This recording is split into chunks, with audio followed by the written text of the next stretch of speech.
It's time now for World Watchers International with Mae Brussell, who for over 17 years has investigated and exposed political conspiracies worldwide. World Watchers International originates at KLRB, Carmel, California. Here's Mae. Good evening. This is Mae Brussell in Carmel, California. It's February 21st, 1982, and it's program number 533. Happiness is having some new filing cabinets, and one of the persons who subscribes to the tapes and listens got 4 cabinets for me this week. That's 16 nice drawers to put material in. Things were really getting out of hand, and I appreciate that. It's great to have these, and I'll be stacking them up this week. I didn't have time the past week, but I can't wait to put some of the articles in there that have been in boxes. It's almost impossible to retrieve some of the information I have. I get letters asking for material all the time, and one reason I don't answer the letters is that they get buried under other articles sometimes, and maybe this will help the situation out. I just briefly want to mention 3 movies that are out at the present time. I'm not going into detail about them, except about one of them, maybe for a few minutes. 3 interesting movies out. One is Reds, the other is Missing, and the third is My Dinner with Andre. First of all, I believe Reds is the most overestimated movie of the year. I thought it was horrible, and I've gotten some letters about it. I'll go into details about it some other evening when I have 3 or 4 minutes. I don't think it describes anything that actually went on in the Soviet Union or in the United States realistically. I think it was a super sales job. William Buckley thought it was a good idea that it played in the White House because it was so bad, and it was a typical kind of movie that Ronald Reagan would enjoy. I didn't like the movie. It doesn't matter how many picture awards it's nominated for, and my taste isn't considered in giving the awards. I just think it's a lot of hours about nothing. I would prefer spending the time and money learning something new and hopefully factual, or comparing pieces of information for an experience that has more basis in reality. I just thought it was horrible. The best movie that I've seen, and I don't see that many, is My Dinner with Andre. I guess that's because I'm an existentialist at heart. My favorite playwright is Samuel Beckett. My favorite plays are Waiting for Godot and Endgame. And I haven't seen a movie like this for many, many years. It's absolutely brilliant. And the subject is one that interests me, which is alienation. It's very difficult to get people to wake up or shake up to the reality of things that it didn't happen after World War I or World War II, even with the Holocaust and the atomic bomb, and we see people today immobilized. The Secretary of State could declare war, have his way in almost any country, and we would just be obliged to probably follow along.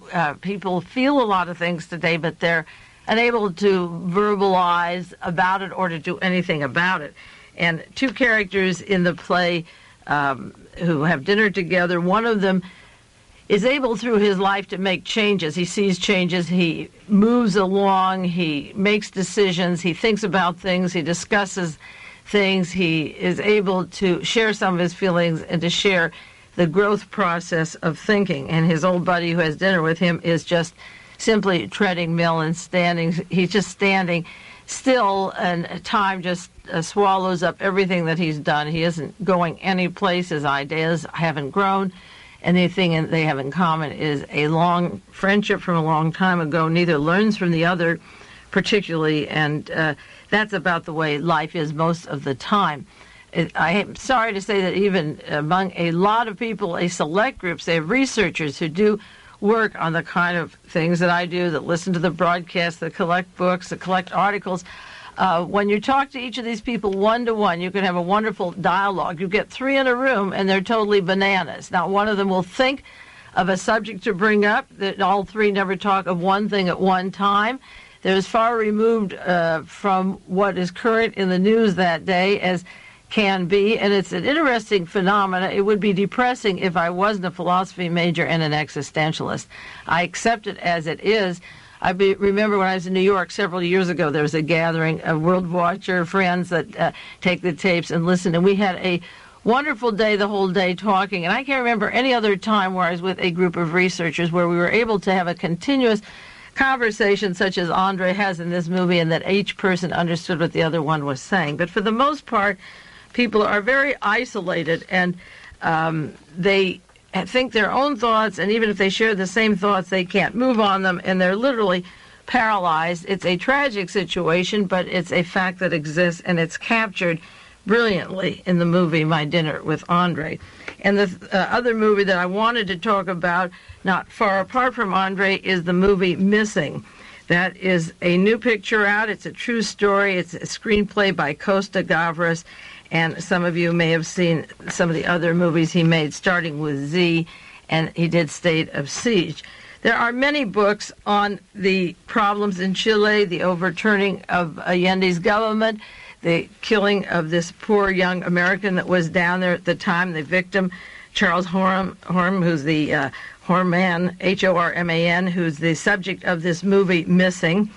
I give you the title of some of the books. They've been out for a long time, and information on this subject. It's nice that it's a movie now, and I understand they're standing in line to see it, so that it is an introduction to the population at large about a situation that occurred a while ago. I have a book from Amnesty International, Report on Torture, published in 1973 by Farrar, Straus, and Giroux in New York. And they go into Chile, and William Colby testifying that the Nixon administration gave $8 million for covert activities in Chile between 1970 and 73 to overthrow the government. Gerald Ford was asked when he was president, and this is the book from Amnesty International, he was asked about the role of the United States in Chile. The question is, and this was given to Gerald Ford, who was a member of the Warren Commission covering up the murder of President John Kennedy before the president of Chile was killed a few years later. The question, what was international law? Under international law, do we have a right to destabilize constitutionally elected government of another country? Gerald Ford answered, I'm not going to pass judgment on whether it is permitted or authorized under international law. It is a recognized fact that historically as well as presently, such actions are taken in the best interests of the countries involved. So that it doesn't have to be against a law to do it. The actions are taken in the best interests of the countries involved, and that is the United States also. Gerald Ford covered up and was active in the covering up for the CIA and the Defense Department who killed John Kennedy, and he says, I don't pass judgment on this kind of law. It's in the best interest of the countries involved. Another book, Assassination on Embassy Row, by John Dinges, D-I-N-G-E-S, and Saul Landau, published by Pantheon Books in 1980. It tells about General Vernon Walters, a deputy director of the CIA, meeting with Manuel Contreras in the CIA headquarters in Washington, D.C. And I mentioned before, in regards to this book, the way to come to Washington to kill Orlando Letelier, who had worked with the Chilean government. He was living in Washington, D.C., the former ambassador to Chile. They stopped in Munich, Germany, where the Chilean police, put in by the CIA, the DINA, the DINA, cultivated contacts with former Nazi sympathizers associated with Christian Social Union leader Franz Joseph Strauss. And then they came on to the United States. Townley was from the Ford Motor Company and from NASA, and he was involved in killing Letelier, and that was the murder on Embassy Row. It was called Assassination on Embassy Row. I have the Senate hearings from the Senate committee in 1975, the alleged assassination plots involving foreign leaders, and this section has many foreign leaders that were killed by the CIA, and it begins September the 4th, 1970. Dr. Salvador Allende Gossens won a plurality in Chile's presidential election. On September the 15th, 1970, 11 days later, President Richard Nixon informed the CIA Director Richard Helms that an Allende regime in Chile would not be acceptable to the United States, and the CIA was instructed by President Nixon to play a direct role to organize a military coup d'etat in Chile. That's from the Senate hearings. Another book I referred to on the program, Death in Washington, The Murder of Orlando Letelier, by Donald Freed and Dr. Fred Landis, Landis. And, of course, the people involved in these murders were responsible for the execution also of Charles Horman when, at the time, Allende was murdered. This book goes into various people working with the Chilean government and the agencies that were involved in these murders. The first listed here is Georgia Congressman Larry McDonald, and I've gone into the testimony before the House Select Committee hearings, the private hearings, of Robert Byron Watson of Larry McDonald at DeKalb County in Georgia, and linked that assassination team to Mark David Chapman and the John Lennon murder.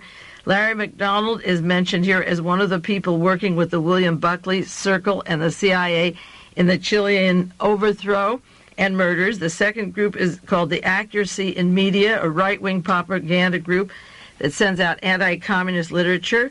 Third, the American Chilean Council, a budget of $100,000 yearly for propaganda from the CIA. Four, the use of Reverend Moon, self-proclaimed South Korean messiah, who's tied to the Korean CIA. And presently, I got information Reverend Moon's people are on the campus at San Francisco State University working for military intervention into El Salvador at the present time. And fifth, this book mentioned Young Americans for Freedom, an organization started in the 1960s by William Buckley and E. Howard Hunt, and the YAF had a very major role in the assassination of John Kennedy. All of these people that were behind the execution of Charles Horman and Salvador Allende or Orlando Letelier go right back to the murder of John Kennedy. There is the book, The Execution of Charles Horman by Thomas Hauser, published by Avon Books in 1978. It tells about Salvador Allende's military people around him, where they were trained. Mr. Pinochet was trained in the United States. He trained in the armed forces in the USA since 1936. He was on active duty in the United States, just as Gaddafi was trained in the United States. These military dictators are here. And this book goes into 14 American bases in the Canal Zone administered by the United States with special forces. This is where the police are sent from all over the world, and they were part of this coup that killed Charles Horman. Now, the very sad thing about this is that if the Horman family helped the researchers find out who killed John Kennedy from 1963 to 1973, then they might have saved their own son's life, because the same people that were in on the murder of John Kennedy were killing Charles Horman.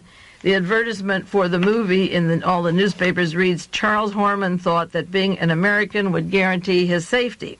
His family believed that being Americans would guarantee them the truth. They were all wrong. And I might say to you, and I have said this on the air for 11 years, that if you think that being an American guarantees your safety, you're wrong. If you think that it guarantees truth, you're wrong again. The government has been lying to you for a long, long time, and I can date my studies with the Kennedy assassination and going back to the earlier lies or the current lies. You are no safer than Charles Horman. Your children are no safer than Charles Horman. My children are no safer, and no one in this country is.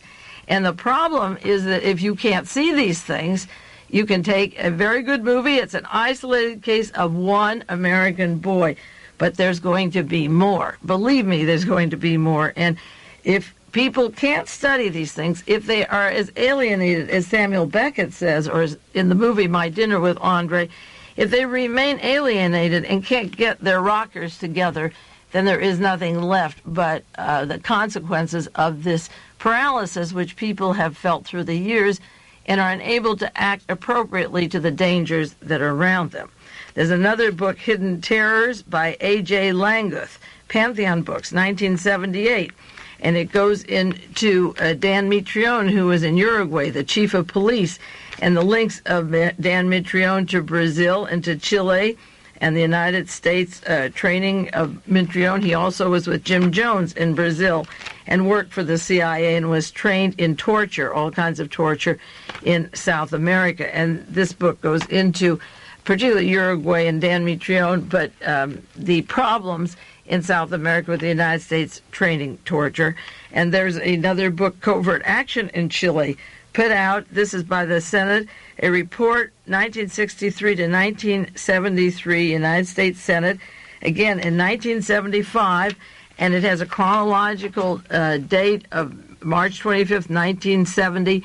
The 40 committee in Washington, the National Security Council, meeting with John McCone, former CIA director, and now board of the ITT Corporation, and planning to stop the elections, along with Richard Helms of Salvador Allende, and the interference of ITT and the CIA in the mingling of private corporations, Harold Janine and ITT's chief executive with John McCone and Henry Kissinger, and how they sit in Washington to affect elections. And Henry Kissinger said it was a massive problem as Salvador Allende got into office, and the White House, the National Security Advisors, the President, the whole gang, the Pentagon, go in and kill Americans if they know too much, and that's the way the cookie crumbles. There was a section of the book, The Execution of Charles Horman, in Penthouse in November 78. And the reason I bring out all these titles in books is that the problem in Chile came out at the time of Watergate. It came out the Senator Church hearings, the Rockefeller Committee hearings. These are not new situations. But the problem is that Alexander Haig and Henry Kissinger and the Defense Department and the same people that gave you the murder of Charles Horman or Salvador Allende are planning the bloodbath in El Salvador and Nicaragua and Guatemala. They came back from Laos and Cambodia and Vietnam, and they'll give you a bloodbath in any country that they feel that they want to do it in. And General Haig has said it doesn't matter what the American people think or feel, he'll do what's necessary. That's Gerald Ford's philosophy. And only when we stand up and yell about who is in office and demand that they be removed for some of their direct link to these past crimes, only then, and if that were possible, would be able to avert some terrible mass murders that are going to be the guilt and responsibility on our own hands. I don't see where we're any different than Germany going to Poland or any of the other countries, or France or Holland or Italy or Romania or anywhere in Europe or in Africa or South Africa, wherever Hitler or Mussolini went.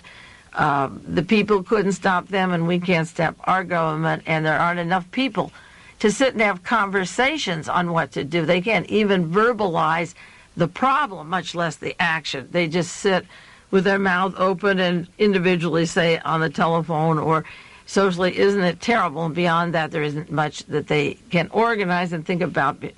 Other than it being horrendous, there aren't 2 or 3 people that can sit in any one room and make a decision on what to do. I want to mention very quickly a couple of items this week and then go back to the Air Florida flight, and also some complications of interlocking links that I brought up before, and continue on Fritz Kramer, the mentor of Alexander Haig and Henry Kissinger, the man behind these bloodbaths down in Central and South America right now. There's one death on the freeway up here in California. It got very little notice and only in one paper. The title is Ex-Spy's Death, No Mystery. Well, it can't be a mystery if it's never looked into. This is the San Francisco Chronicle, February 17th, 1982, last Wednesday. A man who worked for the Central Intelligence Agency 20 years was killed in a hit-and-run accident out here in Redwood City. His name is Edward Ellis Smith. Now, he died February the 13th, 1982. Raymond Brochu from the CIA died January the 14th, just a month before. And Max Kirchner, a nephew of Vito Genovese, who worked for the CIA as a hitman, died January 21st. So there was one death on the 14th of a CIA man, one 7 days later of Max Kirchner, and then 3 weeks later, Edward Ellis Smith. Smith worked with the Army, the State Department. He became an author. A sports car came and ran him down. He allegedly had with him papers similar to what John Paisley had or Frank Nugent. They were papers in his briefcase for a book, references to the CIA and the KGB. The traffic sergeant, Richard Morton, said there's no reason to think the death was anything but accidental. That's like the Karen Silkwood and about 200 other car deaths. No arrests and no mention of the suspect's name. It's been withheld. Smith worked as chief of security for the Moscow embassy in the 1950s. It doesn't say what years. Gene Harris was with Dr. Tarnower in the Moscow embassy in 1959. Lee Harvey Oswald was there in 59. Walter Stessel, who's now deputy director of the State Department under Alexander Haig, was the ambassador to the U.S. Embassy in Moscow. Lee Harvey Oswald and Marina were active at that embassy starting in 1959. Arrangements were made for Lee Harvey's arrival in 1959. This fellow wrote books on Stalin, on Soviet affairs. His attorney in Palo Alto said there wasn't much comment. His name is John Gunn. You might want to look that up in relation to other cases. He said very little on this, if anything. The body was sent to Parkersburg, West Virginia. The burial is Arlington National Cemetery, and I just wonder what he knew about Lee Harvey Oswald and William Stessel and the the whole National Security Council, George Bush and Mr. Pipes, and that gang worked with the Soviet Union. And this guy he was run down by a sports car. Nobody's held, no names. But that's another primary witness of the embassy at this time that has met a strange death. Another important death this last week, and I'll do a lot more maybe next week because I want to cover this other material, is Noah Dietrich. He was the head of the Howard Hughes organization, the Hughes Empire, for 33 years. The Dietrich saga is a long, interesting, going back to Doheny Oil and the Teapot Dome scandal. And then Howard was left an orphan when he was 19, and his daddy had the tool bit that drilled into the hardest surface of the earth for oil, and therefore all oil companies were dependent upon Hughes' tool bit for this device of breaking into the earth for oil. I'll do more on Dietrich. I just wanted to mention that he passed this week, and also in We Magazine, February 1982, there's an article by Terry Moore.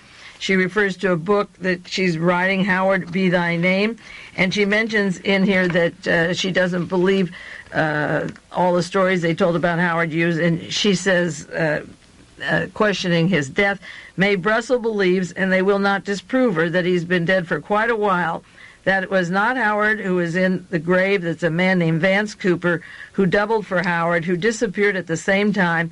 No one's been able to find him. She really believes that Vance was buried and not Howard. Well, Terry knows that I believe that. That's true.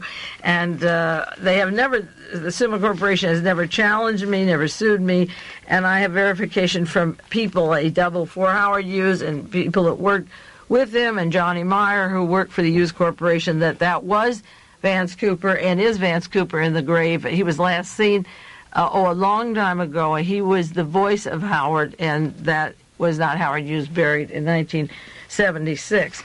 There also is an article in today's Chronicle, and some of you want to get it fast this week before it gets buried in the dead news pile. I don't know if the libraries back east carry the Chronicle or not. It's a story of George I. Benny, B-E-N-N-Y. There's $18 million missing. The title is Key Figure in a Chicago Title Suit. 18 missing, 18 million. It has to do with the Wells Fargo Bank giving him many millions of dollars out here in California. He had a construction loan of over $250 million. He lives in Hillsborough, California. He was a man who came from Hungary, worked for sewer department, building sewers, and worked for the U.S.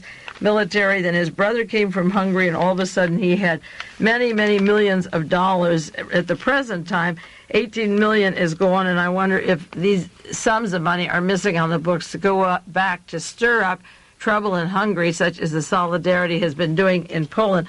Watch the case because the suit is just taking place in Chicago. It's $18 million, and of course, I watched the missing money from the Wells Fargo Bank with interest, the huge sums that are missing because Harold Smith said there were $200 to $300 million that have been gone over the past 20 years and not the $23 million they had accused him of taking. He said he was a front for that operation. One quick article from the New York Times, in case you missed it. Pakistan ousts the U.S. Chief of Malaria Research Center. In Pakistan, the American Army has been breeding a disease-bearing mosquito to use in Afghanistan and Cuba, and they're using unsuspecting Pakistanis as guinea pigs. It's set up in Maryland by American doctors and Israeli doctors, and they've had this laboratory at the University of Maryland since 1962, but they've now sent information of testing people in Pakistan, and they're unsuspecting. They don't know that this is going on. Moscow picked up the facts of the biological warfare in Pakistan. They've issued reports on Russian shortwave, and it's in the New York Times, the United States breeding mosquitoes, and we'll let them loose and give malaria in Afghanistan, probably blame the Soviet Union and use it as a weapon against Cuba. So you can be looking for more outbreak of malaria, and the Soviet Union got access to these documents. Now this week, this coming Tuesday, there's going to be a meeting in Rome of the Pope. He was on 60 Minutes tonight, and a Catholic from one city in the United States described him as an actor, that everything he does is studied, and that he is really trained as an actor. The meeting is the Opus Dei, D-E-I. The Opus Dei means God's work. And the Opus Dei was set up in Italy in 1929, at the time that the Germans and the Italians were getting ready for World War II to get the Christ, the Soviet Union, and wage war against the Soviet Union and demand loyalty of all the people in the Catholic Church to obey the Pope. The present predicament of this company is deepened by Pope John Paul II's interest in Opus Dei, founded in 1928 by Father Jose Maria de Balaguer. There's a long article in the magazine section of the New York Times last Sunday by Paul Hoffman in the San Francisco Chronicle, February 21st, 1982.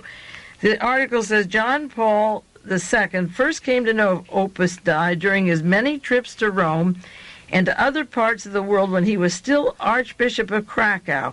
He probably was attracted by the association's orthodoxy and their way of getting things done. Opus Dei was a violently anti-communist organization, and he would become active in his homeland in Poland. Now, this Pope, John Paul II, I've mentioned many times, worked for I.G. Farben at Auschwitz.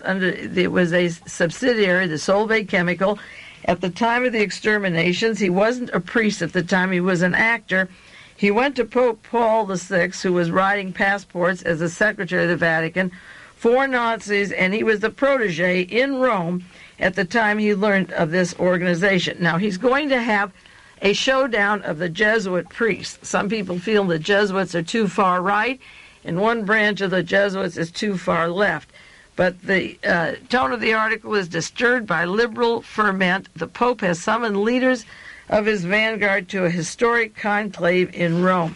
He is worried that the priests are getting too much of a conscience, and he's called them in, and he's going to crack down on them. The Auschwitz Pope is going to crack down, if he can, this coming Tuesday on the Jesuits. The title of the article in San Francisco is "The Pope versus the Jesuits, Disturbed by Liberal Ferment. The Pope has summoned the leaders of his vanguard to a historic showdown in Rome." There hasn't been anything like it since the Catholic Church shut up and supported Adolf Hitler, Mussolini, and Franco and the fascist regimes in order to hopefully conquer the Antichrist, which was the Soviet Union. When the Pope was shot last May on broadcast number 493, I listed why would anybody want to shoot the Pope. I listed 5 possible motives and ruled out 2 of the 5. And one of them was, the second one was that the far, far right, much more fascist than most military governments today, want no interference with possible bloodbath that's going to take place in Central America, El Salvador, the Honduras, Cuba, Nicaragua, and Guatemala. The far right. Now, the Pope, just before he was shot, had gone to Brazil, and he got very sentimental and gave a ring to the natives and made a plea against poverty, and almost sounded like he wanted peace or would be more of an activist towards peace, but that wasn't what he was put there for. He was put there for 3 reasons, as they explained on 60 Minutes about the Vatican, and one of them is political. And he's there to politicize Eastern Europe for Reinhard Gehlen's Nazi agents. That's why he was put in this position. And if he looked a little too sentimental, he was to take his lesson and shut up. And the shooting did that to him. He came out a full-blooded fascist like he was when he was younger, if there's any doubt in your mind. And now he's going to get after those priests, if he can, who are leaning towards a more moderate way or radical in their feelings towards native populations in these countries. I listed those. That was almost a year ago. Last May, the countries where the bloodbath would take place, and now he's going to call them in and give them their lesson. That's this coming Tuesday. Another article from the Christian Science Monitor, Poland leaves the center stage, focus shifts to El Salvador and problems in Washington. You see, whenever we are caught with certain documents around, such as Iran, we have to back down. The Washington Post has an article, Warsaw charges the CIA manipulated Solidarity, and it lists their activities and money going to Solidarity. Another article in the LA Times, February the 6th, Polish police say explosives and guns are seized. They raided 13,000 criminal hideouts, 4,000 suspects for investigation, 500 special operations against the criminal underworld working in Poland. And they had 12,000 prostitutes, 10,000 drug users, narcotics, poppies grown in Poland, locally grown heroin, and so forth to fund the far right. So the Polish situation, when it gets back down or linked to the CIA, we're forced to push it to the back burner. So now we're moving into El Salvador. As long as we can keep ourselves off guard and shipping arms around, that is what the Pentagon likes to do. I'll take a break for 1 minute and then get back to a matter of Fritz Kramer and Henry Kissinger and Alexander Haig and some more on the Air Florida crash. This concludes the first half of World Watchers International with Mae Brussell. We will return with the second half after a brief pause.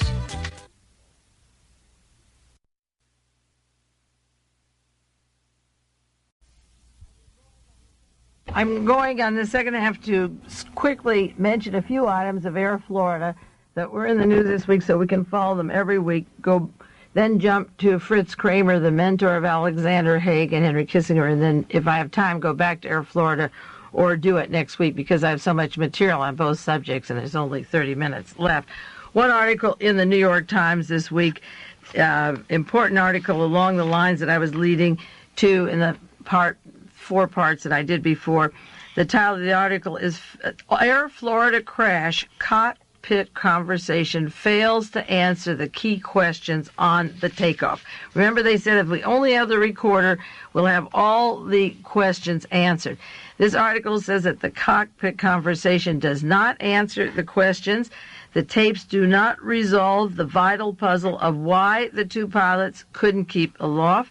They had doubts of the pilots about the weather. They talked about that. 10 seconds after the plane began rolling, the pilots had a near monologue of concern. They were evidently puzzled by the instrument readings. One said, it is, there's 80. The other said, no, I don't think that's right. The other said, maybe it is, I don't know. And moments later, 74 were dead and in the river. The question asked in this article is why all the uncertainty of what was going on, why did the crew fail to cut the power and abort the takeoff, particularly in the early stages? Now, that's what I asked on the KLRB immediately after the accident. For the first 2 weeks, I had a pause for 2 seconds and said that's when there was trouble with the instruments and they knew that they were going to have a problem. The article said this question of why did they fail to abort the takeoff, particularly in the early stages, leads to a host of other questions. They've had training in the snowstorm. Did the manufacturer warn them on takeoffs in such weather? Were the Boeing bulletins worded enough? What should they do? But it goes on to say opinions differ about the pilot's failure to abort the takeoff when the instruments evidently gave abnormal readings, why they continued. Many officials and experts, including Boeing officials, think there is plenty of opportunity to have aborted this flight, and they don't understand why they didn't do it. The crew was aware that another plane was coming in for landing behind them. This article doesn't say that they were ordered to take off. It did develop enough speed, although it was a little bit slower than normal. But why couldn't it be kept aloft? And that's a question they asked. In 18 or more cases where abnormal maneuvers occurred in similar circumstances, none of the planes crashed. What doomed this crash? And then it concludes the article may never be known. Charles Miller, former official of the National Transportation Safety Board, said, we have a classic case here, a case people will be studying for years. Doesn't that sound like the Lincoln assassination or the Kennedy assassination? A classical case to study for years. Another article from the Washington Post, it's too easy to blame the pilots. And this is an interesting story because it said, don't duck, again, the real question in the Air Florida crash. It's written by Douglas Fever. And it said, some will argue with benefit of hindsight that the crew should not have taken off in the first place. But can one assume that Captain Larry Wheaton and Captain co-pilot Roger Pettit did not set out to commit suicide? If you accept that proposition, then the question of why they took off, considering the weather, has to be addressed.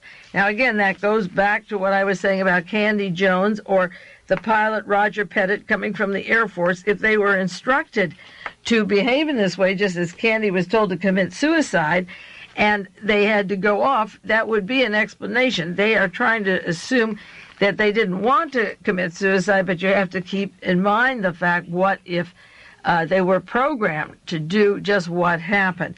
Along those lines, another airplane crash took place, one was January the 13th, February the 9th. Airliner plunges into Tokyo Bay, 21 are dead. And then it turned out that the pilot in that plane crash underwent psychiatric tests. He said he felt sick. He pushed the control stick forward, and this was a question of a mind problem. The first stories about this plane crash said that the pilot, Seiji Katagiri,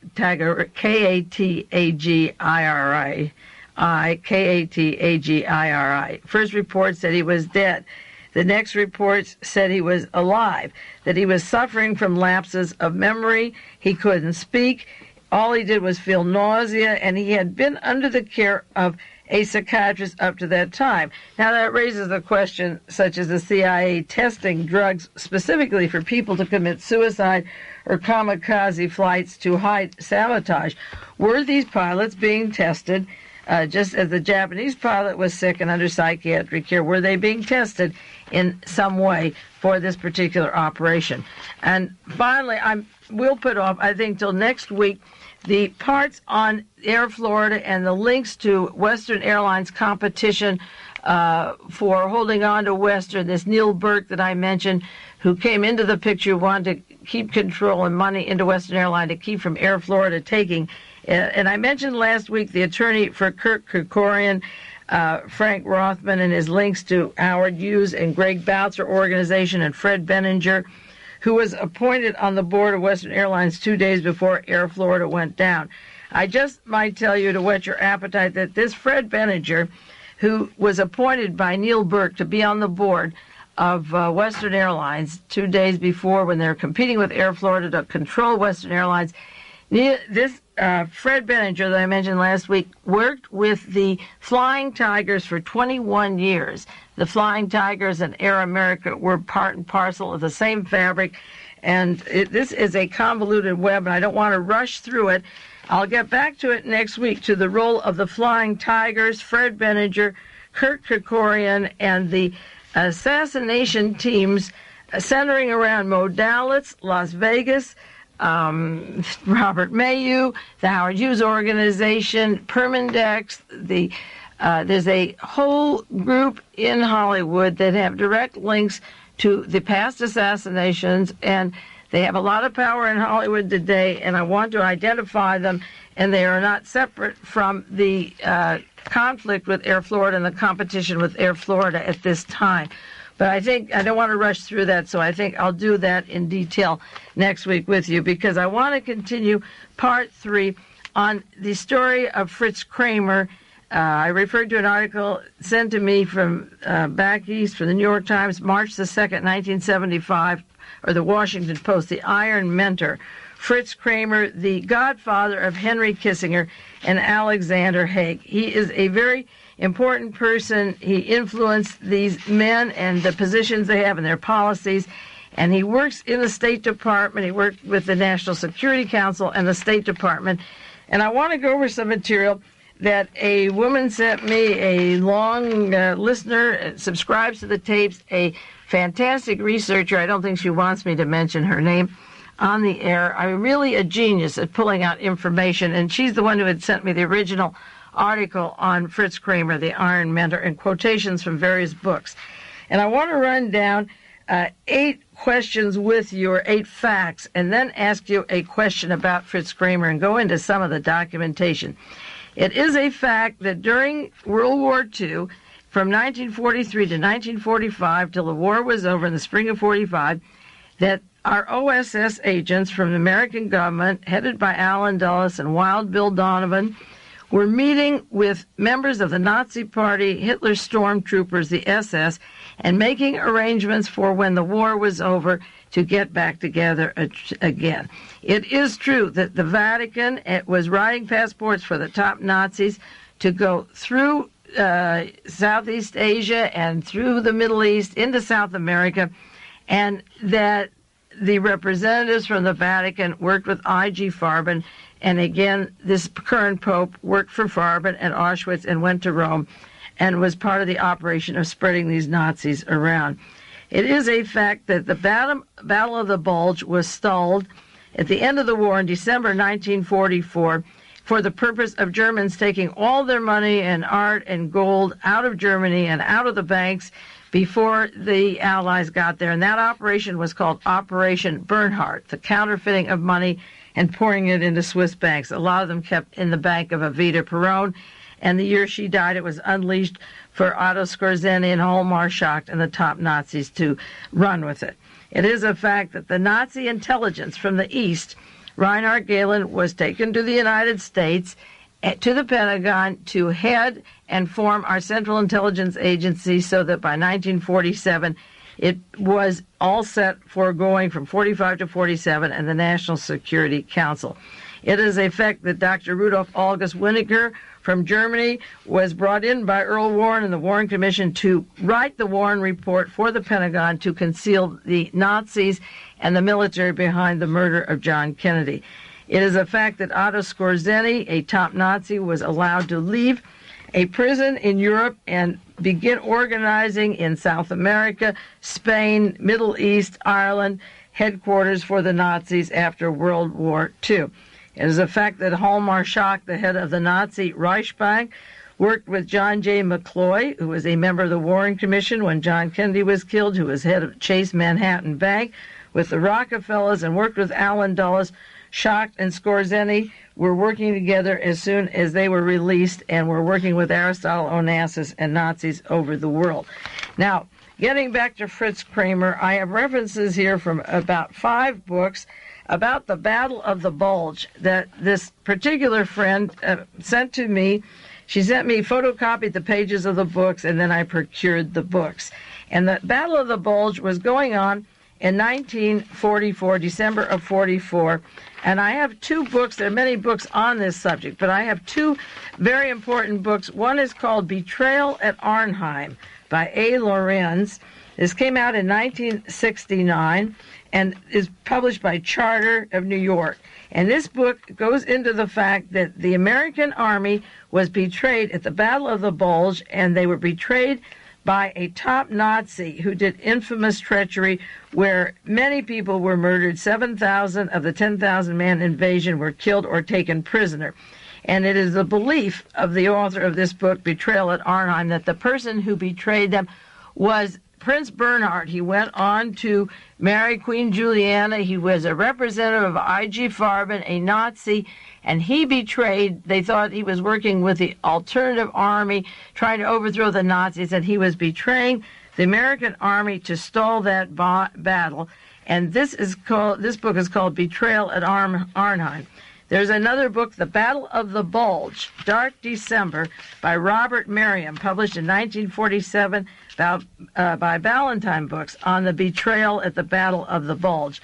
Now, a book that was this person back east told me about is called Hitler's Bodyguard. This is one of the books that she sent to me about a group in Germany. It's written by Alan Wikes, W-I-K-E-S. There was a group called the Leibstandarte, Leibstandarte. This was Hitler's bodyguard, the SS, and this book by Alan Wikes claims that a group of people swore as early as 1933 or so that they would live all their lives and be loyal to Hitler. They swore a personal oath to Hitler. And these people were involved in the Battle of Malmedy. This was a very important battle in December 1944 in the Battle of the Bulge. And this book and another book that I have the title for you has pictures of 4 Nazis at a trial in 1945 that were responsible for having American soldiers gunned down. The orders came, kill everyone in sight, and 86 of the prisoners were killed. 100 Americans were taken in one particular battle. Some pretended they were dead. And the people in charge of this killing of Americans involved Sepp Dietrich, Dietrich, that's number 11 in the pictures in the book. Number 33 is Fritz Kramer. And number 45 is Herman Priest. And number 42 is Joachim Peiper, P-E-I-P-E-R, was involved in killing Americans at the battle at Malmedy, and later was instrumental in Joe McCarthy's career, working with Joe McCarthy and other Nazis while he was working in Congress in the United States. Now the question arises, is this Fritz Kramer the same Fritz Kramer that discovered, in quotes, Henry Kissinger down in Louisiana and took Kissinger to the Battle of the Bulge in December 1944? Kissinger stayed in Europe 1 year after the war. The war was over in April of 45. Kramer got him a job for $10,000 staying in Germany for 1 year, then got him a scholarship at Harvard and a mentor, a violently anti-communist mentor that I'll go into later. And this party asked me in the memo, she said, is this Fritz Kramer responsible for killing the Americans? And then is this the same man who comes back to the Pentagon and becomes the head of the Pentagon Chief of Staff where he is today? Can a Nazi who killed Americans in the Battle of the Bulge, who was tried at Dachau for war crimes and was released the next year, could he then be taken to the Pentagon? Well, the answer to that question goes back again to a known set of facts that I listed for you. If Hitler's top chief of intelligence formed the CIA, and if Mr. Otto Winnecker, a Nazi, is the chief historian for the Pentagon, and I've mentioned on other programs the head of Douglas MacArthur, his intelligence chief, was a German who used an alias, Charles Willoughby, who is actually a pro-Franco German. Is our Pentagon run by Nazi war criminals? If we brought Galen here, if Prince Bernhard marries Queen Juliana, who's part of IG Farben and starts the Bilderbergers, where the heads of corporations meet every year, if Hallmar Schacht and Otto Skorzeny worked with the CIA and trained all over the world as soon as they were released, then what would be so obnoxious of the same Fritz Kramer who put Alexander Haig and Henry Kissinger into office being in the Battle of the Bulge and betraying the Americans at the Malmedy Massacre?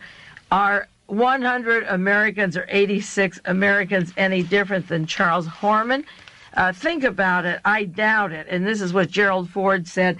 That was his quotation. It's the larger factors that you have to consider, not the individual person. There's a book out. The same friend sent me copies of this book. It's called Skorzeny by Charles Whiting, published in 1972, and it shows him at the war crime trials. And it has a picture of Otto Skorzeny with a Forrest Yo Thomas, the White Rabbit. And what they did at the Battle of Malmedy, when the Americans were betrayed and led and killed, they wore American uniforms and acted and infiltrated the American troops by dressing as Americans. And this book has a picture of Fritz Kramer in this role, and Skorzeny admitting at a trial that he distributed the ammunition to his men before the Battle of the Bulge. And Skorzeny, who bragged about that, was with United States Pentagon and military officials and with the Central Intelligence Agency. If we worked with all these people, couldn't that be the same Fritz Kramer? He's never been photographed except in the Nazi days. Is that the Fritz Kramer? Now, they wore American uniforms. Fritz Kramer went around. He was a lawyer from Italy. He had two PhDs. He got one in Germany, one in Italy. He lived in Italy when Mussolini was there. He's the fellow I told you whose wife went to live with his mother during World War II. And they lived there through the entire Nazi regime. His son Sven Kramer then went on to Harvard to become a student of Henry Kissinger. He came to the United States. His brother was interred in Great Britain as a Nazi during World War II, and he came directly to the United States Army. In 1943, procured Henry Kissinger. Could he have gotten the Army uniforms with Henry Kissinger? I'm asking these questions because you can't outright say it, but where would Mr. Kramer, Fritz Kramer, and Henry Kissinger, who in December 44 are in the Battle of the Bulge, the exact place where the massacre took place, and later the people involved in the massacre are going to work for Senator Joe McCarthy's campaign. Is this how they got the American uniforms? Now, I've never asked a question more serious. I've been on the air 11 years, but I've never asked a question more serious than, is this the same Fritz Kramer? He has never been photographed. That just once in one magazine section of an article I talked about, he wears a monocle. He takes a small, in quote, salary. He's not seen. Is this the Fritz Kramer? Could they have supplied the uniforms for the American soldiers to die? This is an important question, and it should be answered, I believe, by members of Congress and private individuals forcing an answer. Another section of a book that this party sent to me has a map of Malmedy and the Ardennes, and it is a description of the Malmedy massacre of the American soldiers in December 1944, and then the book of Kissinger and Fritz Kramer. They were at that location in 1944. They were in that exact location. Kissinger and His Rise by David Henna has them at the exact spot. And don't forget, this is the spot where Prince Bernhard from I.G. Farben is to be working and betraying the same troops in the same battle situation and go on to become a world leader and a spy for the Lockheed, for the Nazis, for the parties over in Europe who have thrown Europe on the brink of World War III. At the time, their stated goal, but now there's a few young people there that aren't so anxious to die. The book Henry Kissinger by Ralph Blumenfeld, I mentioned it last week. Signet book 1974 described Henry Kissinger with Mr. Kramer with the 84th Army when it moved into Germany. Henry was made a German-speaking interpreter for the commanding general in the closing months of the war, March 1945, at age 24. In December 1974, he was in a frozen foxhill near Bacton in Belgium beside Private Anton Moudari of Syrian descent, who's now a Boston rug merchant. And it tells about his career of going from 1943 from Louisiana with Fritz Kramer and being taken right to Belgium in this time period. And then after the Battle of the Bulge, Henry is somewhere else, and Kramer is staying over in Europe. Now, from the books I have on Fritz Kramer, there are some missing years until 1947, till he comes back to Washington, D.C. But was he tried at Dachau? Is this the Fritz Kramer that was tried with these other people for the Malmedy offensive? They were out within a year. Was he that Fritz Kramer that's sitting in that chair that's photographed here, who was the mentor of Kissinger and Haig? Another book on Henry Kissinger. I have several books, quite a few on him, and I got turned on to them by this friend back east who put all this information together, tells about Kissinger in Army intelligence and his work in Belgium and so forth. The book says he did not go into battle with G Company. He was no longer a rifleman. You bet your believe he didn't go into it. November the 8th, the evening before his combat unit penetrated the German border, Kissinger was unexpectedly pulled out and reassigned to the G2 Division Intelligence as a driver-interpreter for General Bolling. It was his first direct benefit from his friendship with Fritz Kramer, who by then was a G2 sergeant in the 84th Army. Kramer goes... Family is in Nazi Germany. We're fighting the Nazis. He comes to the United States, gets into the Army, has his Army uniform, recruits Kissinger, and those two dogs are floating around in their tanks in the time when all this action is taking place, and our Army is being killed, and they've been singled out Nobody is to be taken a prisoner. They're all to be murdered. And they're fighting the Germans, and here is Kissinger with Kramer in counterintelligence, and then they stay on and occupy Germany and meet some of their old buddies and come back and work with only Nazis in America when they get home. Henry Kissinger was instrumental in the murder of Allende, and as soon as Allende was killed, Pinochet had swastikas and flags in Chile, and he was instrumental in other countries to put Nazi regimes into power. Another book, Senator Joe McCarthy, Meridian Books, 1959. It describes the link of the people involved in the Malmedy Massacre and the Nazis behind Joe McCarthy and the troops that were run by Colonel Joachim Peiper and his relationship to McCarthy and the people that put him into power with his red baiting. Joe McCarthy was put in by very conservative pro-Nazi backers in Wisconsin, by the German-American community. This is a book on the life of Senator Joe McCarthy. World Book, Meriden Brooks Books published it. It says that Frank Susenbrenner and Walter Harnischfeger were two people that worked hard for McCarthy. Sessenbrunner was a president of Kimberly-Clark Paper Company, that's Kleenex, and so forth. He was a president of the board of University of Wisconsin. Harnischfeger was president of Harnischfeger Company of Milwaukee. They made traveling cranes, overhead machinery, prefabricated houses. They encouraged his ultra-rightism, his admiration for Hitler, and so forth. In the University of Wisconsin, they had an autographed copy of Mein Kampf that was displayed. During the war, Harnischfeger advocated a negotiated peace with Germany, and as soon as the war ended, they played a leading role in organizing the German Relief Society. The Harnischfeger Corporation was one of 8 Midwestern concerns that held war contracts that were ordered by the President's Fair Employment Practices Commission. After 1945, Harnischfeger made several trips to Germany. He criticized dismantling German war factories, denounced the war crime trials, and urged the restoration of Germany's colonies. And these are the people behind Joe McCarthy. And these people were in Germany when Henry Kissinger was there, when Fritz Kramer was there, and they were getting ready to bring Mr. Kramer home. When did he come home, and was he part of the entire fabric of the Nazi plans to have a person in the United States who could supply uniforms for Nazis to kill Americans? That is what they did, Mr. Skorzeny and their gang. Another book, Henry Kissinger, by David Landau, that I mentioned before, talks about the role of Fritz Kramer and Henry Kissinger in this area. I think this Battle of the Bulge is terribly important. What happened in Europe is important in terms of killing Americans.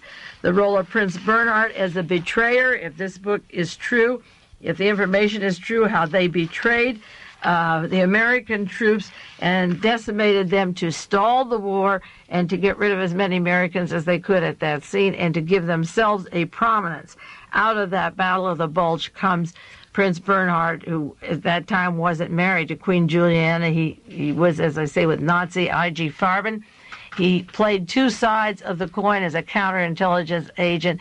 This has been described in one book, and I emphasize again, where did the American uniforms come from and who are these people? Now, I think the only way to understand the activity of the killing of one American, a young American, Charles Horm, or the lies in Chile, or what is going on in El Salvador, or Guatemala, or Nicaragua, or in Poland, the only way to understand it is to identify those people who have been running our government since the end of World War II.